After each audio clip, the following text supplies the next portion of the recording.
Muito bem-vindo mais uma vez à nossa sala de ensinamento. Estamos a continuar com o nosso estudo através do livro de Tiago, Ensinamento Geral, Cartas Gerais. Mas entramos este capítulo 4 continuando sobre questões devocionais, práticas, vou dizer, mas que pertencem à qualidade da nossa vida.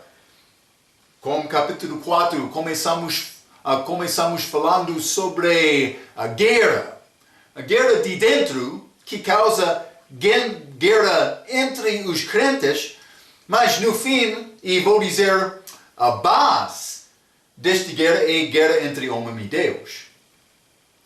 Mas Paulo, quando ele escreveu, ele mencionou o velho homem.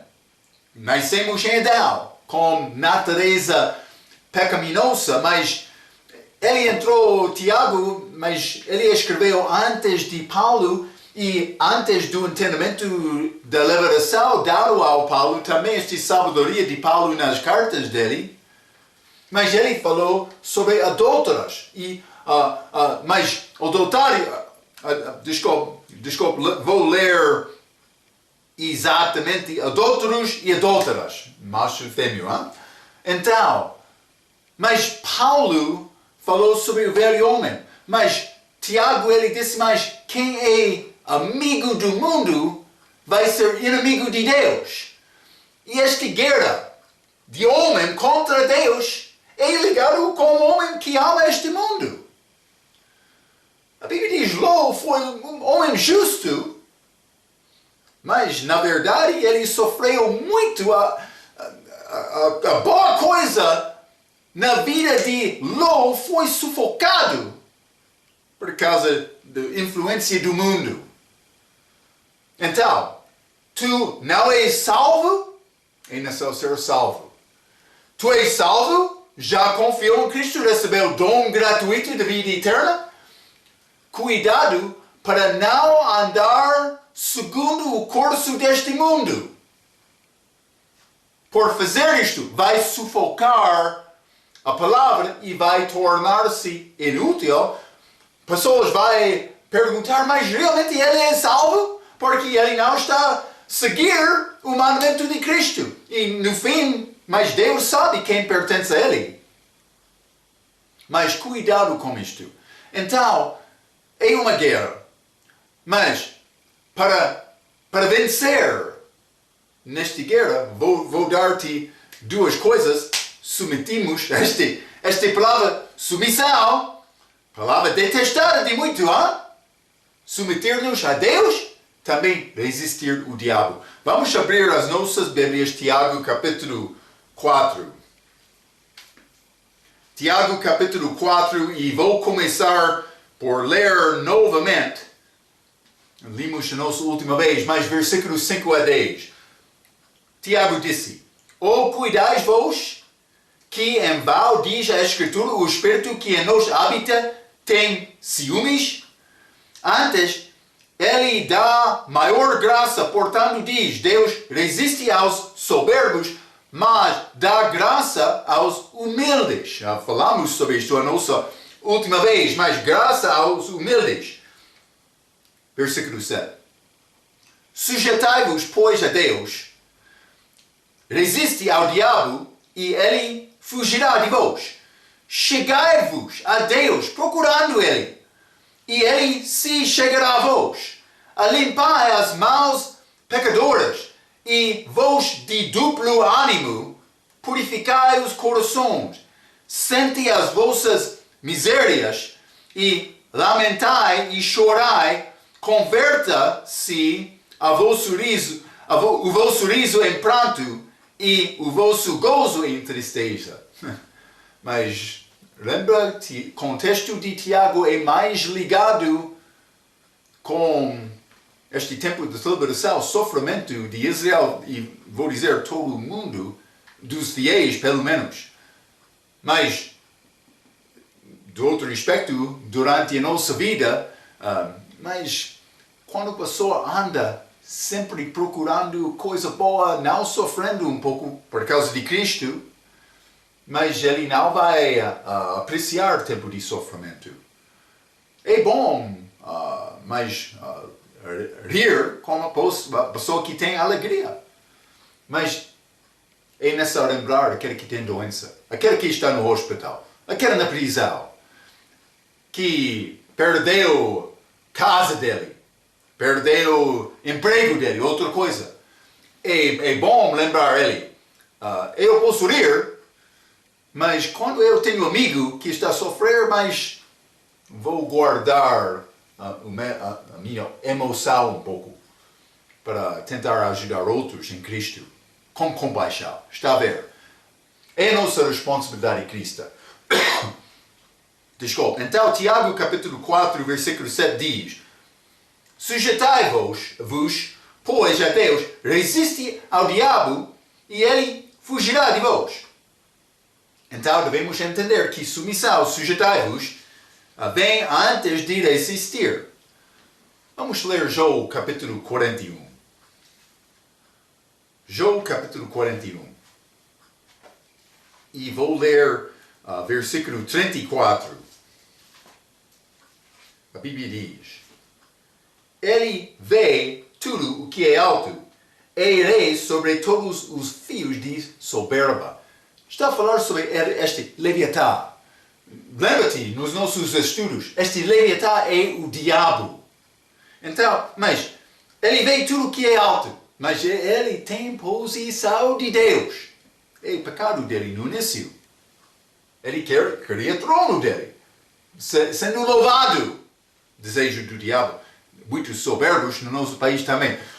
Mas, Marco, eu não sou soberbo desta maneira, mas eu tenho esta maneira de viver porque eu quero todos ser em sujeito a mim. Cuidado! Pastor, que quer dizer isto? Mas pode formar povo em sujeição a ti, mas eles vão à casa esquecendo ser em sujeição a Deus, que é o que devemos ensinar e manifestar como a nossa maneira de viver. Hein? Mas o diabo, este diabo, ele é rei sobre todos os fios de soberba. Ele quer a coisa alta, mas também rei de todos os fios de soberba. Ele é rei, é como rei. Então, mas o reino dele não vai continuar, porque tem base errada. Então, mas vamos continuar. Lembra-nos que o rei dos filhos dos soberbos é o diabo. O mandamento é resistir. Então, vou ler uma citação. Em nenhum lugar do Novo Testamento somos ordenados a ligar Satanás. Satanás, eu ligo-te! Muitos querem dizer isto. Este movimento pentecostal, carismático, já? Mas, ligar Satanás, ou eles querem lutar a diabo. O diabo, fuja de mim! Acontece, hein? De fato, em Judas 9, vamos ler Judas, livro de Judas, antes de Apocalipse. Hein? Judas, versículo 9. Mas o arcanjo Miguel, quando contendia com o diabo e disputava a respeito do corpo de Moisés, não ousou pronunciar juízo de maldição contra ele, mas disse: o Senhor te repreenda. Está a ver? Então, mas ele escreve, este autor, algumas palavras, não sei, vou concordar exatamente e vou ler como ele escreveu. De fato, em Judas 9, o arcanjo Miguel diz ao diabo: o Senhor te repreenda. Miguel, o arcanjo, o segundo ser mais poderoso do universo além de Deus. Não vou concordar completamente com isto. Porque há outros seres querubins, especialmente, estou a pensar, mas o diabo foi querubim antes de queda dele. Então, mas depende do poder de Deus dar-nos, mas vou dizer isto: Deus é todo poderoso. E evidentemente, se este diabo não podia vencer, mas depende de Deus, com a ajuda de Deus, penso que Anjo Miguel sabia, mas ele não vai vencer-me. Simplesmente ele reconheceu, Miguel, Deus é mais poderoso, vou confiar nele. É o que ele reconheceu, está a ver? Então ele simplesmente entregou esta situação, circunstância de corpo de Moisés, ele entregou este evento ao Senhor, mais poderoso. Mas este autor continua, escreveu, Miguel, o arcanjo, o segundo ser mais poderoso do universo, além de Deus, sabia que não devia brigar com o diabo. Os cristãos são ordenados a não batalhar com o diabo, mas resistir a ele, porque ele tem poder para devorar. É muito verdade esta frase. Cuidado com as pessoas que saem por aí repreendendo os demônios, expulsando-os, etc. Então, cuidado com isto. Deus tem poder. Eu devo procurar ser cheio do Espírito Santo. Por perder Marco, por matar Marco, eu vou ter sucesso desta maneira. Então, Tiago capítulo 4, vamos continuar. Tiago capítulo 4, quero ler versículo 8. A Bíblia diz: chegai-vos a Deus, e Ele se chegará a vós. Então, eu devo procurar aproximar-me a Deus. Ele está no terceiro céu agora, no trono dele. Então, ele já fez a parte dele. Mas Marco, como ele fez a parte dele? Mas ele chegou aqui a homem. Está a ver? Quando Cristo chegou aqui, Deus manifestado em carne, ele viveu entre homens. Como homem. Está a ver? Ele já chegou a nós. Ele quer me procurar chegar a ele. O trono dele está no terceiro céu. Então, ele já fez a parte dele, o passo a seguir pertence a mim. É verdade. Limpai as mãos pecadoras e vós de duplo ânimo. Duplo ânimo? Cuidado, dois homens, velho e novo. Paulo falou sobre isto, mas Tiago escreveu antes de Paulo. Vós de duplo ânimo, purificai os corações. Maus pertencem a minhas ações do exterior. Mas corações pertencem aos meus motivos e pensamentos. Então, é a parte de Marco, a parte do interior. É necessário resistir o diabo não somente por negar coisas do exterior, mas vou dizer do interior. E vou dizer uma coisa. Por me controlar e submeter-me a Deus do interior, o exterior vai seguir. A minha não anda segundo meu pensamento, meu desejo, meu motivo do coração. Este mal não vai falar com o coração e dizer, Senhor coração, mas eu não quero obedecer a ti. Este coração vai responder, mas eu tenho este motivo, mal, obedece-me. Mal sempre vai obedecer o que diz o coração. Vamos ler Salmo capítulo 24. Salmo 24, vou ler versículo 3 e 4. A Bíblia diz: quem subirá ao monte do Senhor, ou quem estará no seu lugar santo? Aquele que é limpo de mãos e puro de coração, que não entrega a sua alma à vaidade, nem jura enganosamente. Está a ver? Então, por ter coração puro, a minha mão vai obedecer também. Mas é feita através da palavra. É necessário ter a palavra. Vamos ler também Salmo 119. Salmo 119, versículo 9, a Bíblia diz: como que purificará o jovem o seu caminho, observando-o conforme a tua palavra? Está a ver? Versículo 11. Esconde a tua palavra no meu coração, para eu não pecar contra ti. É quase o mesmo pensamento, mas purificação feita pela palavra. Pela palavra. Vamos ler no Novo Testamento, Paulo, Efésios, capítulo 5. Sabe que esta palavra é como água, que pode limpar as nossas vidas. Mas, Efésios capítulo 5, versículo 26.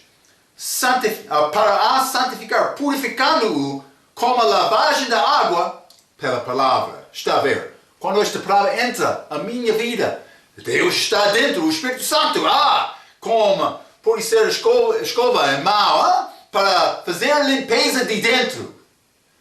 Mas no exterior, eu estou a gostar desta limpeza. Eu sinto-me fresco. Este peso do pecado já saiu. Eu sou livre. Graças a Deus. Glória a Deus. Vou ficar com alegria. Acontece de dentro. A pessoa que não tem Cristo não vai procurar a limpeza do interior. Ele não vai ter este tipo de alegria porque ele realmente tem coração sujo. Ainda não foi limpo. Mas salvação é dom gratuito. Não é feito do nosso coração. Mas estou a dar-te instrução sobre a maneira para vencer na batalha.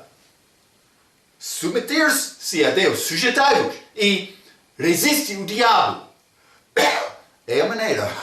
Desculpa. O mesmo pertence aos judeus na liberação. Mas a passagem milenar que pertence a Israel como o fim da liberação e a entrada do milênio. Vamos ler no livro de Ezequiel, capítulo 36.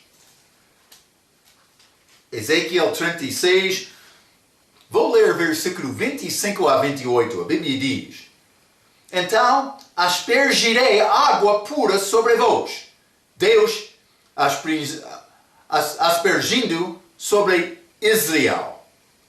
E ficareis purificados de todas as vossas imundícias e de todos os vossos ídolos vos purificarei. É Israel como país.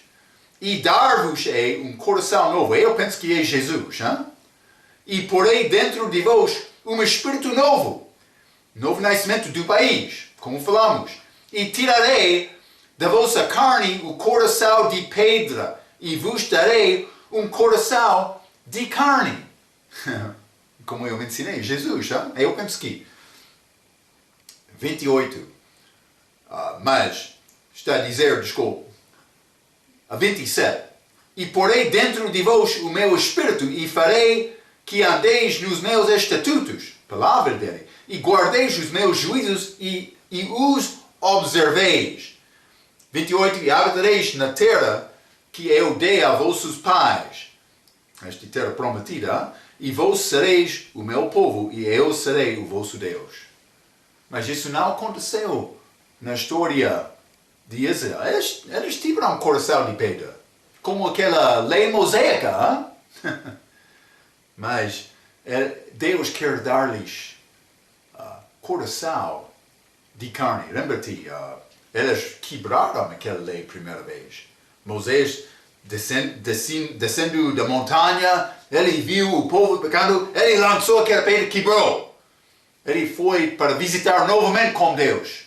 Deus Pai disse, mas quero te escrever estas tábuas novamente, mas Deus escreveu. Eu penso que ele escreveu a segunda vez também. Mas ele mandou Moisés colocar numa arca para preservar, caixa, para preservar aquelas tábuas. Aquela arca é Jesus. Como homem, os mandamentos foram guardados nele. Ele vai voltar para reinar. Vai ser grande dia. Espero que vai participar. Então, Tiago capítulo 4, vamos voltar.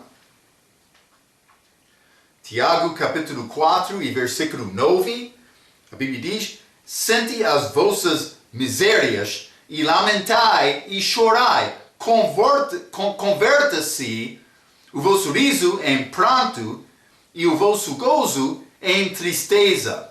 Mas, como qualquer arrependimento genuíno, mas doutrinalmente e novamente, é Israel na liberação. A ideia é que os judeus tenham pena de matar seu Messias.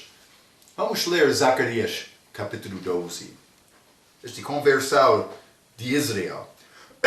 Eles vão converter. Zacarias, capítulo 12, vou ler o versículo 10. Mas sobre a casa de Davi e sobre os habitantes de Jerusalém derramarei o meu espírito de graça e de súplicas, e olharão para mim a quem traspassaram, Israel na segunda vinda, e prantearão sobre ele, como quem pranteia pelo filho unigênito, e chorarão amargamente por ele, como se chora amargamente pelo primogênito. Mas eles vão chorar por reconhecer a culpa deles. O que é esta culpa? Mas eles mataram o Senhor. Eles mataram Jesus lá na cruz.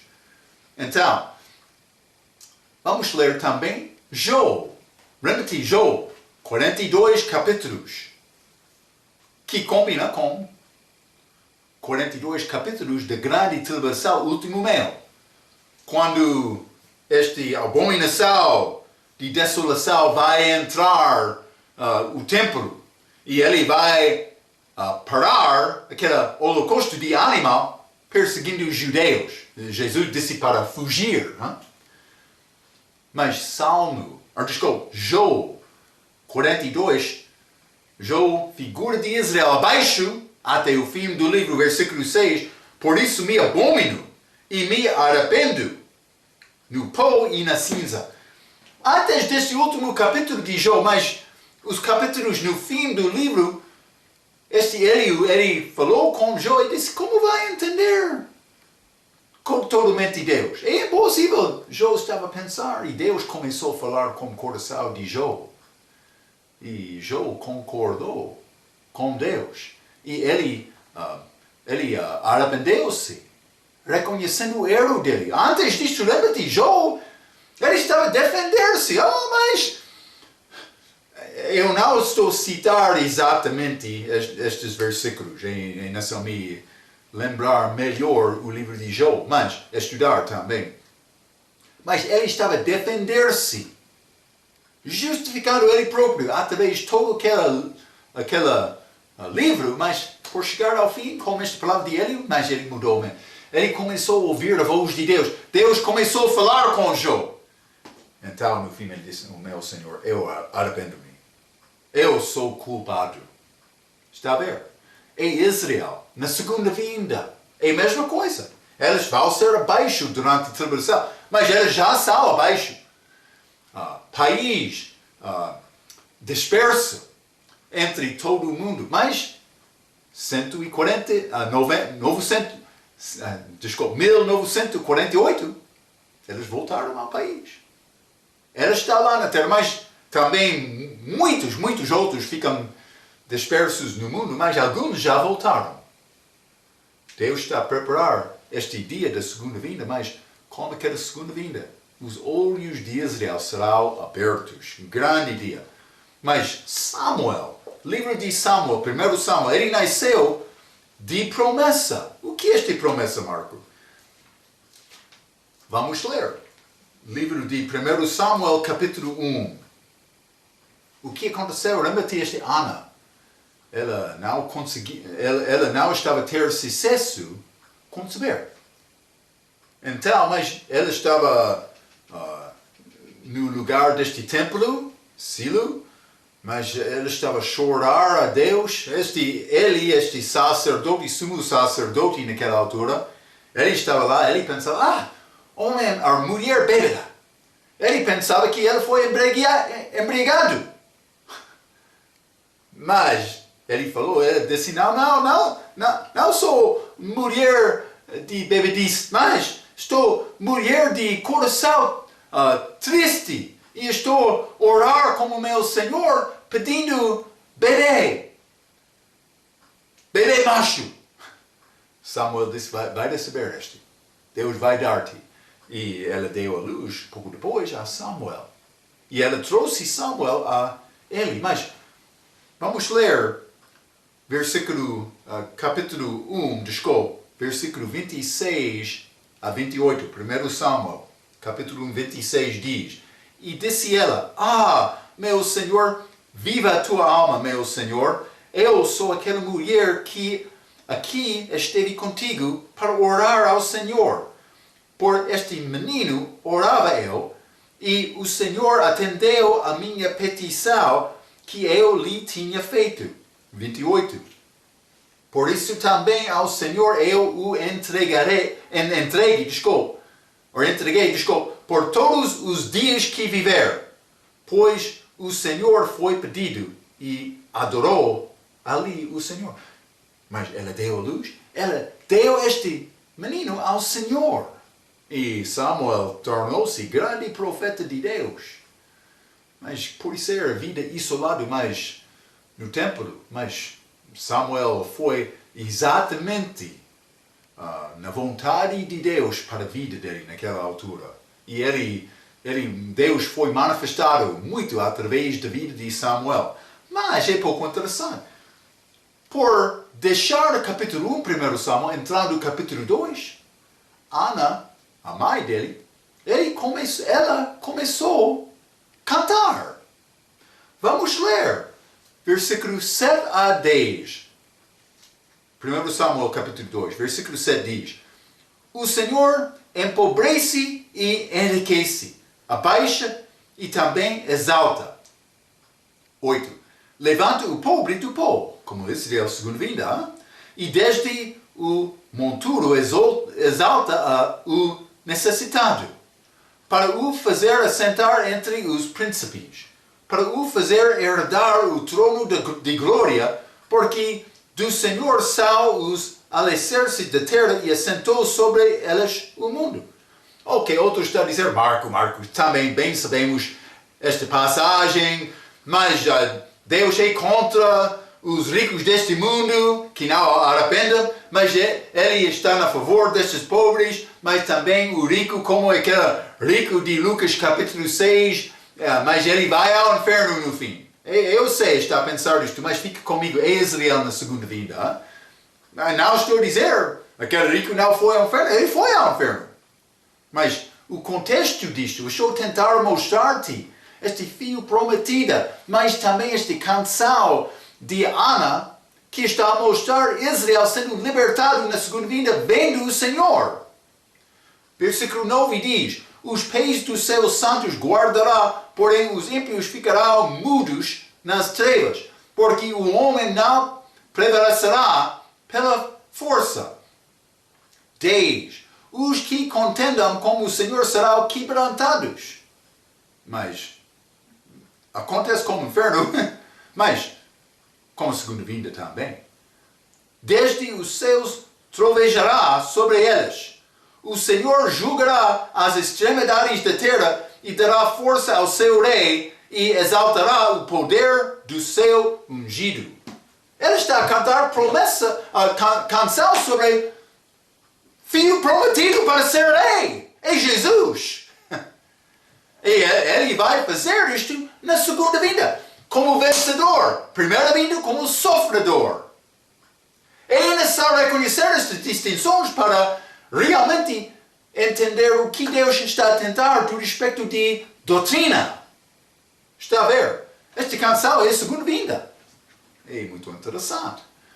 Muito obrigado, hein? Parece estranho, não é? Mas Maria também cantou. Maria, mãe de Jesus. Vamos ler Lucas capítulo 1. Lucas capítulo 1, quero ler versículo 21 a 25. 51 a 55. A Bíblia diz: Como o seu braço agiu valorosamente, dissipou os soberbos no pensamento dos seus corações, depois dos tronos os poderosos e elevou os humildes, encheu de bens os famintos e despediu vazios e ricos. Exiliou a Israel seu servo, recordando-se da sua misericórdia, como falou a nossos pais, para com Abraão e sua posteridade para sempre. Mas exaltação de Israel é a segunda vinda, contexto disto. Isso não aconteceu na primeira vinda, com este sofredor. Lembra-te, Tiago capítulo 1. Vou lembrar-te com este versículo. Tiago capítulo 1 e versículo 9. A Bíblia diz: mas glorie-se o irmão abatido na sua exaltação. Está a ver? Israel vai ser exaltado no fim. Mas isso ainda não aconteceu porque eles ainda não arrependeram do pecado deles, reconhecendo a fraqueza deles. Mas vai acontecer como país. Vai ser pequeno rebanho, pequeno grupo, que vai confiar em Cristo no fim. Israel vai diminuir muito para ser como o pequeno Benjamim. Paulo nasceu fora do tempo. Jeremias, mas pregador deste tempo de dispersão, cativo de Israel, mas virgem, mandado para não casar. É pouco interessante. De Benjamim. Mas ele foi levita de Benjamim. É pouco interessante. Pequeno Benjamim. Então, Tiago capítulo 1, simplesmente dicas que Deus está a dar-nos para dar-nos contexto sobre esta segunda vinda. Tiago capítulo 1, mais uma vez, capítulo 4, mais uma vez, versículo 10, humilhai-vos perante o Senhor e Ele vos exaltará. Mas eu escrevi isto, humildade é característica abençoada em todas as idades. Pode ler Lucas capítulo 14, versículo 11, mas Deus exalta os humildes e os soberbos são diminuídos. Ou pode ler Lucas 18 também, como aquele publicano que orou com humildade perante o Senhor, mas não aquele fariseu soberbo. Não, ele não teve humildade na vida dele. Então, mas vamos voltar a Tiago capítulo 4. Quero ler versículo 11 para 17, o resto do capítulo. Fica comigo então. Irmãos, não faleis mal uns dos outros. Quem fala mal de um irmão e julga o seu irmão, fala mal da lei e julga a lei. E se tu julgas a lei, já não és observador da lei, mas juiz. Há um só legislador que pode salvar e destruir. Tu, porém, quem és que julgas a outrem? É agora vós que dizeis, hoje ou amanhã iremos a tal cidade e lá passaremos um ano e contrataremos e ganharemos. Digo-vos que não sabeis o que acontecerá amanhã. Problema de comprar e vender, Porque que é a vossa vida? É um vapor que aparece por um pouco tempo e depois se desvanece. 15. Em lugar do que deveis dizer, se o Senhor quiser e se viveremos, faremos isto ou aquilo. Mas agora eles não consultaram Deus. Mas agora vos gloriais em vossos presunções. Toda a glória tal como esta é maligna. Versículo 17. Aquele, pois, que sabe fazer o bem e não o faz, comete pecado. Bom versículo, quero. Sabe o que é bom e não está a fazer? É pecado. É pecado. Então, mas, desculpa. Versículo 11, capítulo 4, versículo 11 e 12. Irmãos, não falei mal uns dos outros. Mas deve perguntar duas perguntas quando quer abrir a tua boca. Já falamos sobre a boca. Já falamos sobre motivo errado desta guerra também. Mas deve falar duas perguntas antes de abrir a boca.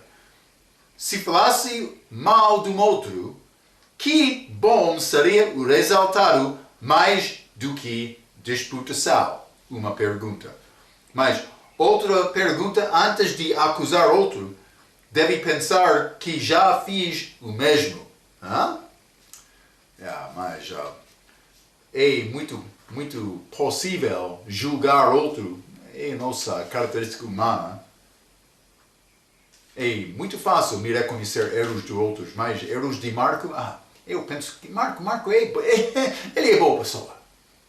Mas vamos ler 1 Pedro capítulo 2, versículo 1. A Bíblia diz: deixando, pois, toda a malícia e todo o engano e fingimentos e invejas e todas as murmurações, desejai afetuosamente como meninos novamente nascidos o leite racional, não falsificado, para que por ele vades crescendo. Está a ver? Então eu devo ser como este bebê, mas não com malícia, não com engano, não com fingimento, hein? Nem inveja, nem murmuração. Então, mas eu devo manifestar ajuda para outros com a minha vida. Então, antes de abrir a minha boca, devo pensar sobre como é possível ser uma ajuda. Romanos, capítulo 15, versículo 1 e 2. Mas nós, que somos fortes, devemos suportar as fraquezas dos fracos e não agradar a nós mesmos com disputações. Como o Tiago está a dizer. Versículo 2. Portanto, cada um de nós agrade ao seu próximo no que é bom para edificação. Está a ver? Demonstrando o amor de Deus. Então, mas vamos continuar com versículo 11. Está a dizer: se tu julgas a lei, já não és observador da lei, mas juiz. Versículo 12 continua dizendo: há um só legislador que pode salvar e destruir. Então, mas eu não sou o juiz, também eu não sou capaz. Mas, vamos ler Mateus. Lembra-te, há uma maneira que crente deve julgar como discernimento. Eu posso observar, eu posso reconhecer, mas a coisa está errada. Desta maneira, mas julgamento do respeito de condenação, não. E também eu devo ter a atitude do servo. Não achamos servo julgando o outro? Algumas vezes outro servo, hein? Mas Mateus capítulo 7, versículo 1 a 3, passagem simples. Hein? Não julgueis para que não sejais julgados. Porque com o juízo com que julgardes, sereis julgado. E com a medida com que tiverdes medido, vos há de medir a vós. 3. E por que reparas tu no argueiro que está no olho do teu irmão, mas pequena coisa, e não está a ver a trave que está no seu olho? Esta é a pessoa que não está a reconhecer os pecados dele. Ele quer julgar outro, mas não reconhecendo, mas ele já fez outros, vou dizer, maiores. É como isto. Cuidado com isto. Hein? Então, há perigo de agir como juiz. Podemos dizer isto. Há um só juiz. Vamos ler João capítulo 5. Jesus, quando ele estava aqui, ele disse, mas eu não vim para julgar, mas para salvar. Ele veio para salvar. Mas também ele é juiz, mas não na primeira vinda. Mas João capítulo 5, versículo 22 e 23. E também o Pai a ninguém julga, mas deu ao Filho todo o juízo. Está a ver? 23. Para que todos honrem o Filho como honram o Pai. Quem não honra o Filho, não honra o Pai que o enviou. Então, Deus Pai deu esta responsabilidade de julgar a Jesus. Há um só juiz. Mas Jesus, Deus manifestado em carne, mas Deus como homem vou dizer, fiel. Ele merece julgar outros, porque ele é Deus. Também ele viveu a vida autêntica. Ele é capaz de julgar segundo o julgamento certo. Mas não somente isto. Vamos ler João capítulo 12 também. João capítulo 12, e quero ler versículo 47 e 48. A Bíblia diz: e se alguém ouvir as minhas palavras e não crer, eu não o julgo. Porque eu vim não para julgar o mundo, mas para salvar o mundo, como eu já disse, primeira vinda. Mas 48, quem me rejeitar a mim e não receber as minhas palavras, já tem quem o julgue. A palavra que tenho pregado, essa o há de julgar no último dia. Então a palavra vai julgar, mas também Jesus é a palavra manifestada em carne, mas a palavra antes de chegar aqui, simplesmente é outro aspecto dele, mas ele é juiz, mas não na primeira vinda. Ele veio para salvar como sofredor. Mas vamos ler também Joel capítulo 7, que pertence mais a nós, mas a Cristo também. Joel capítulo 7, quero ler versículo 24, a Bíblia diz: não julgueis segundo a aparência, mas julgai segundo a reta justiça. Reta justiça. Mas, então, há maneira para julgar, mas em assumir reconhecer a minha fraqueza, o meu pecado, a minha culpa, eu vou ter possibilidade de ajudar outro com culpa dele também, porque somos co-servos, irmãos em Cristo, salvos, mas presumindo outros já confiam em Cristo, mas co-irmãos, servindo juntos o Senhor, querendo a glória de Deus e de Jesus como motivo. Então, é bom lembrar isto. Então, regra diz, você pode julgar o que o seu companheiro cristão faz na luz da Escritura, mas você não pode julgar o seu coração, motivo, consciência, etc. Está a ver? Eu posso ver fora, mas entendendo o coração, não. Mas eu sei uma coisa, ele tem fraqueza do coração, porque eu já conheço que eu tenho também fraqueza do coração. Se é necessário julgar, o julgamento deve ser feito segundo a palavra de Deus. Vamos ler 1 Coríntios capítulo 2. 1 Coríntios capítulo 2. Vou ler versículo 15 e 16. A Bíblia diz: mas o que é espiritual? O homem espiritual discerne bem tudo, e ele de ninguém é discernido. 16. Porque quem conheceu a mente do Senhor para que possa instruí-los? Ou instruí-lo. Mas nós temos a mente de Cristo. A pessoa salva tem Cristo dentro. Ele tem palavra para aprender sabedoria, entendimento, e ele pode entender a mente de Cristo. Cristo, aqui como homem, ele deu-nos exemplo. Ele sempre queria agradar o Pai. Ele falou o mesmo. Então, devemos seguir aquele exemplo. Vamos voltar a Tiago capítulo 4. Tiago capítulo 4, desculpa. Vamos começar com continuar com o versículo 13. E agora vós, que dizeis hoje ou amanhã iremos a tal cidade e lá passaremos um ano e contrataremos e ganharemos. Trataremos e ganharemos. Mas na Bíblia King James é um pouco diferente. Compraremos e venderemos. Então, mas está a falar sobre comprar e vender.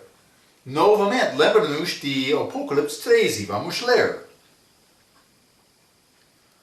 Então, Apocalipse, capítulo 13, versículo 16 e 17. A Bíblia diz: e faz que todos pequenos e grandes, ricos e pobres, livres e servos, lhes seja posto um sinal na sua mão direita ou nas suas testas, para que ninguém possa comprar ou vender senão aquele que tiver o sinal ou o nome da besta ou o número do seu nome. Para comprar e vender na tribulação é necessário ter sinal da besta. Então, por dizer, é agora vós que dizeis, mas Tiago está a dar aviso à pessoa que quer comprar e vender, mas para agora, para crente, é perigoso ser ligado muito com o mundo. Mas, do respeito desta tribulação, a pessoa que comprar e vender, mas compra e vende, mas ele é necessário ter o sinal de besta para fazer isto. Mas ele está condenado por receber aquele sinal de besta. Mas uma possibilidade é aprender, não sei, arrepender, é uma possibilidade, não sei é certo ou não. Simplesmente estou a dizer, mas este Naamã, que foi limpo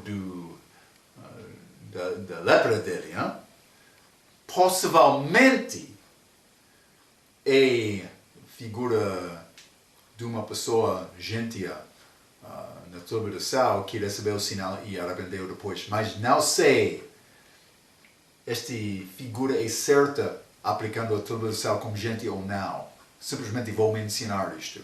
Já mencionei outros ensinamentos, mas esta expressão é agora-vos, mas é exatamente a mesma palavra na língua inglesa, mas vamos ler Gênesis, capítulo 11. É pouco interessante. É quase mesmo na língua portuguesa também, mas Gênesis, capítulo 11, versículo 3 e 4, este Tor de Babel, este Nimrod, versículo 3, e disseram uns aos outros, eia, façamos tijolos, e queimemos-los bem. E foi-lhes o tijolo por pedra, e o betume por cal. 4. E disseram, eia, novamente, como mas é agora vos, eia, edifiquemos nós uma cidade e uma torre cujo cume toque nos céus e façamos-nos um nome para que não sejamos espalhados sobre a face de toda a terra. Mas Deus espalhou aquele povo depois do dilúvio. Mas eles queriam juntar o povo. Como o anticristo vai fazer com o reino dele, ele vai tentar unir todo mundo abaixo dele. Mas vamos ler este Gênesis capítulo 10, versículo 9 e 10. A Bíblia diz, e este foi poderoso caçador, este Nimrod, diante da face do Senhor. Por isso se diz como Nimrod, poderoso caçador diante do Senhor. E o princípio do seu reino foi Babel, Ereque, Acade e Calne, na terra de Sinar. Naquele vale, ele tentou juntar estas terras juntos, mas incluído Babel, Babilônia, foi ligado. Então, este Tor de Babel, uma parte disto. Então, o anticristo vai tentar unir o mundo como fez Nimrod. Eu escrevi isto. Simplesmente aviso de Tiago novamente, mas estas palavras parecem ser ligadas com a celebração. Desculpa. Tiago capítulo 4, vamos voltar e versículo 14. A Bíblia diz, digo-vos que não sabeis o que acontecerá amanhã.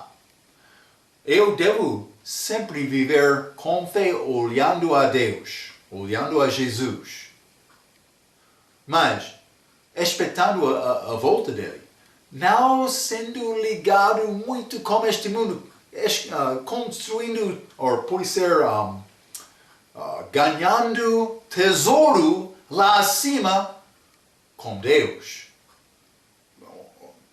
onde não vai ser destruído aquele tesouro. Então, mas muitos vivem para hoje, como Esau, irmão de Jacó, não pensando sobre o futuro. Estes são mais ligados com o mundo físico, esquecendo sobre amanhã e a destinação da pessoa que não tem Cristo. Mas é aviso de Tiago. Provérbios, capítulo 27, versículo 1, a Bíblia diz, não presumas do dia a dia amanhã, porque não sabeis o que ela trará. Este dia de amanhã. Vamos ler também Lucas, capítulo 12. Lucas, capítulo 12, quero ler versículo 15 a 21. O perigo de riquezas. Lembra-te, a raiz, de todo o mal é não dinheiro, mas amor para dinheiro. Pessoa que é mais ligado com este mundo. Lucas, capítulo 12. Vou ler versículo 15 a 21. A Bíblia diz: E disse-lhes: Acautelai-vos e guardai-vos da avareza, ou cobiçar, hein? Porque a vida de qualquer não consiste na abundância do que possui. E propôs-lhe uma palavra, dizendo: A herdade de um homem rico tinha produzido com abundância. E ele arrazoava consigo mesmo, dizendo: Que farei? Não tenho onde recolher os meus frutos. E disse: Farei isto: derrubarei os meus celeiros e edificarei outros maiores. E ali recolherei todas as minhas novidades e os meus bens. E direi à minha alma: Alma, tu tens um depósito, muitos bens, para muitos anos. Descansa, come, bebe e folga. Mas, versículo 20. Mas Deus lhe disse: Louco, louco, esta noite te pedirá a tua alma, e o que tens preparado, para quem será? 21. Assim é aquele que para si ajunta tesouros e não é rico para com Deus. Mas a fraqueza destas riquezas deste mundo, aviso de Tiago contra isto. Vamos ler Salmo capítulo 90. Salmo capítulo 90. Vou ler versículo 12. Ensina-nos a contar os nossos dias, de tal maneira que alcançamos corações sábios. Sábios. Ok. Mas este versículo 14 diz: Porque que é a vossa vida? Mas é uma boa pergunta. Parece por um pouco e desaparece. Comparação da história de homem, há cerca de 6.000 anos. O que é este pequeno tempo da minha vida? Não estou a viver com muitos anos como Adão, Matusalém, há cerca de 1.000 anos, hein? Mas ele não conseguiu. Então, mas a vida aqui é muito breve. O que vai fazer para Jesus com a tua vida? Mas é uma boa pergunta. Paulo, ele teve perspectiva melhor. Vamos ler Filipenses capítulo 1. Filipenses capítulo 1 e versículo 21, a Bíblia diz: Porque para mim o viver é Cristo e o morrer é ganho. Se quer viver uma vida certa, dedica-se a Deus, a tua vida, para viver uma vida que glorifica Cristo. Lembra-te isto. As tuas riquezas no fim da tua vida não vai... Jó disse: entrei nu, vou sair nu. Não pode levar contigo lá acima, mas pode acumular tesouro lá, por viver para Deus. Então, mas com comparação de eternidade, o nosso tempo aqui na Terra é breve como vapor que aparece para pouco tempo e então desvanece-se. Então vai desaparecer, vai tornar-se para nada. Então, mas vamos entrar mais como o fim deste capítulo Tiago, este pensamento sobre resistir o diabo também, não procurar estas riquezas deste mundo. Vamos entrar com mais detalhes sobre este assunto com a nossa próxima vez e entraremos também no capítulo 5. Então, mas até aquela vez, pela sua atenção, quero dizer muito obrigado.